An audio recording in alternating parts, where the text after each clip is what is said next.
Star Country 96.9. We're rejoined by Brennan Griffin. He's the valedictorian. And Brandon Donovan, the salutatorian, Winsboro High School. We're also joined by, were you the Val or Sal of your high school, Dr. Craig DeLisi? You know, I was not. I had a huge graduating class. It was like 700 or something. I think I was number 7. My wife rubs it in because she was salutatorian at the same school. See? So. Exactly. I don't need excuses. I need results, Doctor. That's right.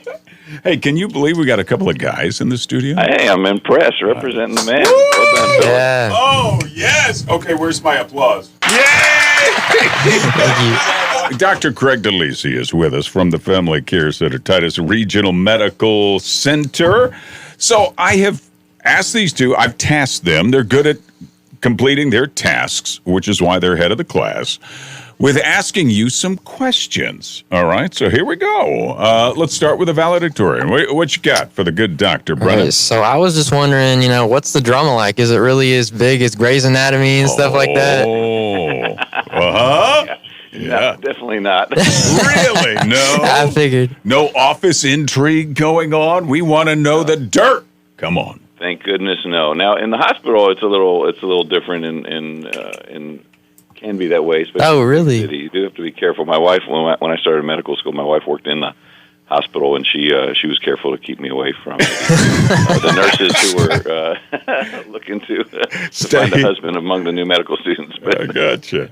Stay in the sanctuary of the Family Care Center. What you got, Brandon? I was just wondering if there was like a specific moment, or just you've always wanted to be a doctor. No, thank you for asking that. Not a moment per se. Although it's funny, my mom tells me that when I was young, that people used to tell me all the time that I should be a doctor, and I'm not sure what that was based on exactly. And I would usually say, "No, thanks. I don't think I want to do that." But in college, when I was good at math and science and really liked people, and so I was taking prerequisites for engineering and math major and some pre-med. And really just had a couple years to percolate and pray, and that's also when I kind of came to faith in Christ, and it was really trying to decide what vocation I felt like I could serve Him in, and medicine just seemed like a natural fit. And so I thought, Lord, if this is something You'll let me do, then I'll try to use it in a way that serves You. And so I don't think there was really like an epiphany moment, but I also spent time kind of volunteering at the hospital and things like that, and have been around enough of that setting to where I felt like it would be a good fit. And I do think it's important when you're picking something to find something both that you have talents and interest in, and also enjoy what the actual career is, not necessarily the major, because they're not always one and the same. Mm-hmm. And the other advice I give is also telling people not to chase the dollar. I think that's the way to end up pretty miserable. I gotcha. Dr. Craig DeLisi with the Family Care Center. I know you have a patient waiting. I've got a real quick question, because we are talking about 18-year-olds, 17, 18? 18. 18. The world is ahead of them, and they are on top of their health. But, I'm an old geezer. I'm getting older. You know what my wife and I are now doing, Doctor? First time we see each other, now we have the luxury of working together. So when I see her this morning, it's not a hug, it's not a kiss. We see each other, first time, we do 50 squats.